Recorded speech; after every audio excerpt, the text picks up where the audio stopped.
So hello and welcome back to my channel. Today I thought we would take a look at my Dansco coin albums. For those that are familiar, you know they're very high quality. I have quite a few of them here. And I thought in particular we would take a look at this one right here, the US typeset. If anyone's interested in seeing any of the other ones I have here, please leave a comment down below. I'd be happy to review it at a future episode. So as I said, this is the Dansco 7070 United States typeset album. It's a very fun album to collect, easily one of my favorites, as you have a representative coin from every major, not every coin ever produced by the United States, but every major coin group. So let's take a look. It's a little difficult as this album has a plastic sheathing that covers the obverse and reverse of each coin. But we'll take a look, starting with the half cents.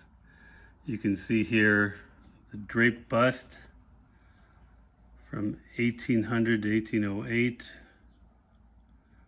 Classic head, and the coronet. I'll show you the reverse of each of these also.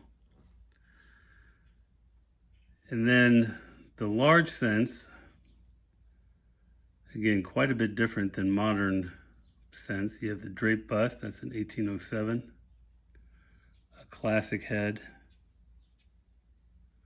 a coronet. These old coppers are tough to see. The coronet, as you can see here, has some little bit of damage up there by her nose. This is a very nice coronet with the braided hair. You can see the difference between the coronet with the long hair flowing off the back and this one where it's braided and up in a bun. After 1857, these large cents and half cents were not very popular, didn't circulate very much. So in 1857, Congress instituted a small cent program where the larger cents were turned in for these. And here you can see the Flying Eagle, which is easily one of my favorite designs. It was followed in 1859. Flying Eagle, you see, was only 2 years, a very short-lived series, by what's commonly known as the Indian head. But actually, this represents Lady Liberty wearing a Native American headdress. It is not meant to represent the actual Native American model. There were several varieties of the Indian heads. This one on the reverse, you see, would have a laurel wreath. A year later, they went to an oak wreath. And then later still in 1864, during the height of the Civil War, copper was difficult to come by, so they made bronze versions. You can see right here. In 1909, started the Lincoln cent program, which we're all familiar with. Again, several varieties. One of the most famous is the 1909 VDB. Those initials are etched on the back. The rarest being the 1909 SVDB. And then we have, again, the common Wheaties, as everyone refers them to. This is a 1958. Then down here, during the war years, World War II, again, copper was an important war item. So the 1943 cents were made in steel, and you can see a good representation here. Then, of course, in 1959, the Wheaties were replaced with the Lincoln Memorial design on the reverse. This is a 1962 proof version. You'll see a number of 1962 proof coins in this set, as that's my birth year, and I broke up a proof set to put in here. This one is a little known piece, and I enjoy these kind of off brand pieces. This is a 2-cent piece, and you can see it there. And this is the first coin ever. It's difficult to see, but up here at the top of the shield, this is the first coin to have "In God We Trust" written on the coin. 3-cent silver piece right here, the smallest silver coin the US has ever made. It was relatively popular because it was silver, but it was hoarded. So in 1835, they made another 3-cent piece, but this one out of nickel. So it wouldn't be hoarded as much as the silver ones were. Now let's take a look at the reverse of all of these. So here's the reverse of all of those. A little difficult to see again. The half cents, you can see here. The large cents. Again, these coppers are very difficult to see. These are the small cents. Starting over here, that's the reverse of the Flying Eagle. That's the laurel reverse of the first Indian head. You can see then it was changed with an oak wreath and a shield. The Wheaties that we're familiar with. The steels. There's a memorial that we all know. That's the reverse of the 2-cent piece. The 3-cent silver, also called a trime. And that's the 3-cent nickel. So after the 3-cent pieces come the half dimes. Here is a capped bust variety. Then you'll see a number of coins had this seated liberty design that ran through various denominations of coins. See, this one here says arrows. And if you can see, it's a little difficult to see on this one. I'll find another one.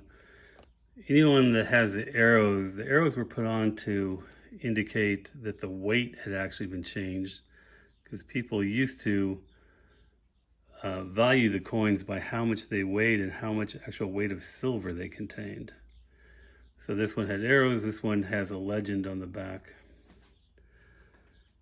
Then we move into the nickels, the shield nickels, which ran from 1866 to 1883. There's two main varieties of those. They're really the same on the obverse. The reverse has, here they had arrows or rays on the back. And we'll be able to see that later. There's the various Liberty head nickels. The first year they did these, on the back you'll see it just has a V, Roman numeral V for 5, but didn't say cents. So there's actually people that would gold plate those since they were new and try and pass them off as a gold $5 piece. And those are relatively rare if you can find an authentic, they call it a racketeer nickel. So then in 1883, they added the word cents. You'll see that in the back. 1913, they started what's known as the buffalo nickel, as a buffalo on the back and the Native American on the front.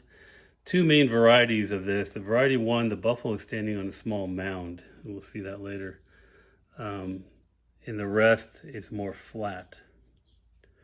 Those, of course, were replaced in 1938 by the Jefferson nickels. Again, during the war, nickel was important to the war effort, so they made actually silver Jefferson nickels, and you'll be able to tell on the back of those the mint mark was placed in a different location. Moving on to dimes, again you have a capped bust variety from the early 1800s. The Liberty seated, which I mentioned before, that was up in the half dimes, is the same in the dimes from that era. And you'll see there you have a good look at the arrows on either side of the date. That just meant that they changed the weight. This one, that moves us on to the Liberty Head dime from 1892 to 1916. The Mercury, known as Mercury dimes, but again, this is supposed to be Lady Liberty. The winged headdress is what makes people call it Mercury.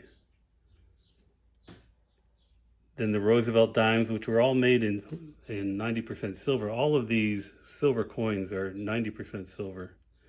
The Roosevelt dimes, which were 90% silver until 1964.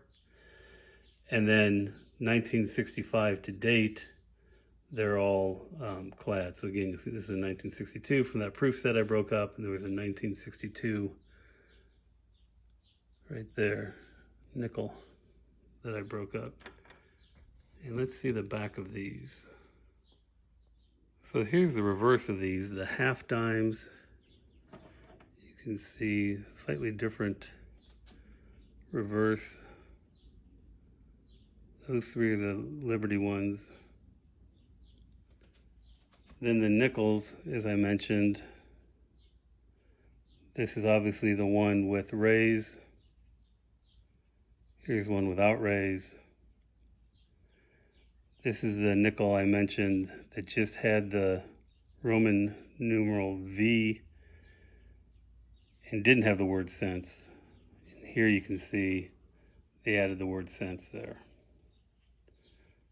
And then we have the Buffalo nickel, first variety. You can see where the nickel or the buffalo is standing on a small mound versus this one where it's much flatter, right where he's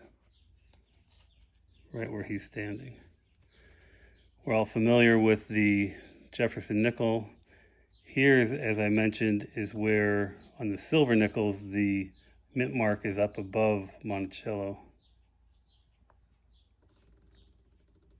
Here's some of the dimes. And then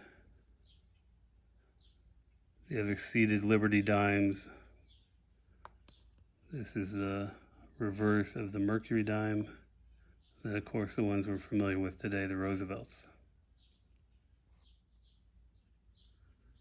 So another interesting coin that is no longer with us, the 20-cent piece. Again, only around for a short period of time. It was not a very popular coin because it was too close in size to the quarters. You can see very close in size from the quarters, even though it had a somewhat different design. But here, 20-cent piece and the later Liberty, seeded Liberties are very similar.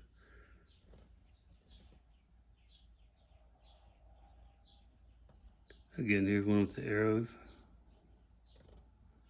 They have the mottos and no mottos. Barber quarter, also known as the Liberty Head quarter. These in good conditions, unfortunately mine aren't. The Standing Liberty are beautiful coins. Two varieties here. Mostly you can tell on the back, the 1917 variety is missing some stars that the other ones have. The quarters, Washington quarter, as you're very familiar with, at least on the obverse, again in 1962. And they were silver until 1964, and a clad one. $50, the capped bust. This has a lettered edge. If I were to take this out of here, along the edge itself is some lettering. It was replaced by a reeded edge, which is the ones that we have currently. Most coins have the reeded edge. Again, we have the seeded $50. Another seeded one with arrows, motto, and another Barber $50. Let's take a look at the reverse. Here's the reverse of the various quarters. See, 25-cent, $quarter, $quarter. The quarters we're familiar with. These are that's the Barber. These are the standing liberties. As I mentioned, the first variety does not have stars underneath the eagle. All the rest did have stars underneath the eagle. That's the easiest way to tell these no stars, stars. The reverse of the Washington quarters. Then the various half dollars, 50 cent you see there, 50 cent, half dollar, half dollar. Okay, now the half dollars. You have your Walking Liberty, your Franklin. This is a particularly nice proof, 1962 of course. Your Kennedys, which are silver, 1964. Obviously it was rushed into production following the assassination of President Kennedy. It was silver for 1 year, and then 65 to date are clad. This one's a proof one. Then we have commemorative half dollars. I have a number of them here. This is the very first one from the Columbian expedition. And that's a Stone Mountain one, which would be very difficult to have made nowadays. I think that's Jackson and Lee. This one is interesting. This was for the 150th anniversary of the founding of the country, and that is George Washington and I believe Calvin Coolidge. First time Coolidge was a president at the time, in 1926, I think, and first time that a living president was put on a coin. I actually believe that was against the law at the time. And this is a Statue of Liberty coin. Then the silver dollars, you can see here. And actually, we are going to, looking forward to doing this for quite a while. I'll be placing the last coin I needed to fill this typeset. An 1846 O seated Liberty dollar with no motto. And I'll show you that when you see the reverse. That's the very last coin I needed to complete this book. Then the seated with the motto. Here's a trade dollar, and let me know, those of you that know more about this than I do, these were made for trade in the Far East, China in particular. And you can see, especially on that side, this one has a number of chop marks on it where the local merchants in China would put their own stamp on it to verify it was real. This is also one of the most heavily counterfeited coins. I bought it from a reputable dealer. He believed it to be real. I have my questions. It's clearly been cleaned at a minimum, which I don't have a problem with, but maybe a counterfeit, I hope not.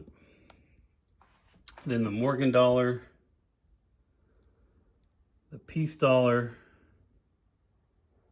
celebrating peace after World War I, the Eisenhower dollars that we're all familiar with. Now we'll take a look at the back. Here are the reverses. So Walking Liberty half, Franklin half, Kennedy halves. These are the various commemoratives that we showed before. And here are, that is the no motto O dollar. The one with the motto, "In God We Trust," you can see there.